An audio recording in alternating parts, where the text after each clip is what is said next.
Owino to talk about the tragic and unfortunate incidents that took place last Sunday at the ACK St. Stephen's Cathedral in Kisumu.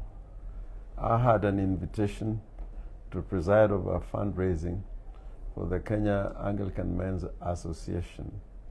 That invitation was delivered in my office in Siaya by my very good friend, the Bishop of St. Stephen's Cathedral, Bishop Charles Onginjo.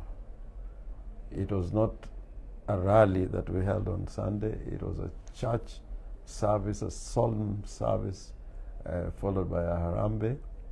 We had it very low-key. For us, it was not a political event, and therefore you could see from our numbers in the church, from the Linda Mwananchi movement, we were not many. We wanted just to have a service and do a harambe for the Anglican Men's Association.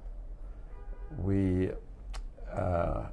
were met and received by the Archbishop at the Sovereign Hotel, and when he came, he went ahead and we were escorted to the church by his officials from the church, and at the church we were also received by one of the officials of the county government of Kisumu, who is very well known and very active member in community affairs, Mr. Bob Madandi.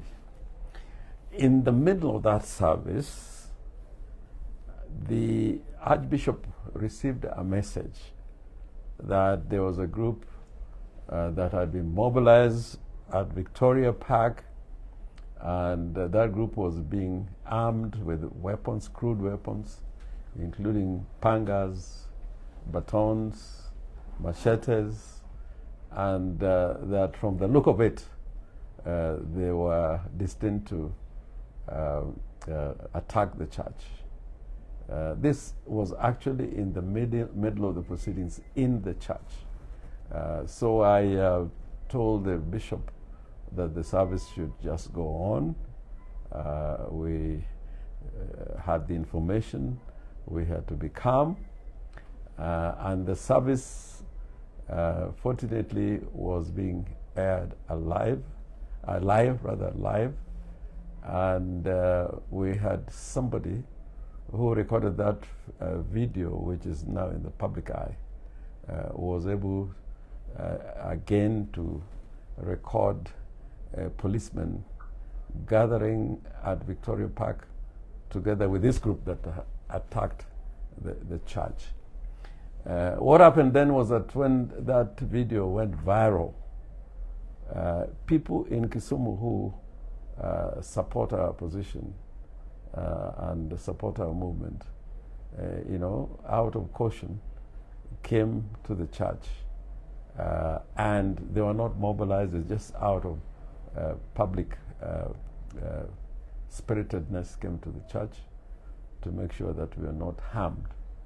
And this arose out of the fact that the police were obviously acting in a manner to suggest that they were protecting the goons, and that is obvious from some of the videos we have.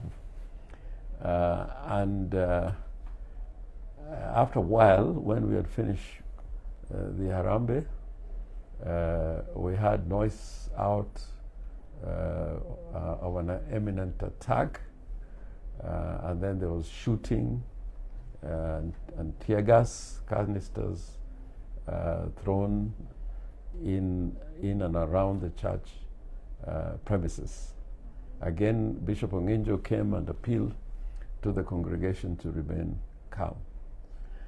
What I want to say is this: there is no way Senator Edwin Sifuna and myself would have organized to attack anybody. We were going simply to a church service. It was not a political event. We could not have organized anybody to come and interfere with that church service. And therefore, some of the statements which have been made by the people in the security team in Kisumu is misplaced, is false, and outrightly not truthful. It is obvious that the police were working with the goons, because it took a long time for them to assemble and prepare themselves for the attack. The police was seeing them all the time. From the statement of the commander in the county, he says these people started gathering and assembling at Victoria Park around 9, and they were ready for the attack at 11. So the police, if they were doing their work, these goons should not have even reached the vicinity of the church. But because of police complicity, they were able to get close to the church. They have killed an innocent young man called Dixon, together with another gentleman. Two innocent people have lost their lives. And instead of arresting members of the criminal gang, they have arrested some of our people who, as we shall prove in court, innocent. They didn't take part in the attack at all. Police, after this incident, went around just picking and arresting people who they associate with us in one way or the other. But I want to say this: there's been a function organized by the political group opposite our movement or in the political space that we have organized to attack. And if there is, somebody should give me an example where Linda Mwananchi has attacked any rally organized by our friends on the side opposite. Instead, it is us in Busia, in Kakamega, in Kisumu, who are under attack. Even there was an isolated incident in Mombasa. I think Babu remembers that because he had to deal with that incident. We have not at any time attacked or interfered with the rallies being organized by our friends in government or in Linda Ground or UDA or Kenya Kwanza. I personally have been attacked in a funeral. I have been attacked, a convoy, my convoy attacked when I was in Homa Bay, and two of my staff were beaten and injured and maimed, and up to now nothing has happened.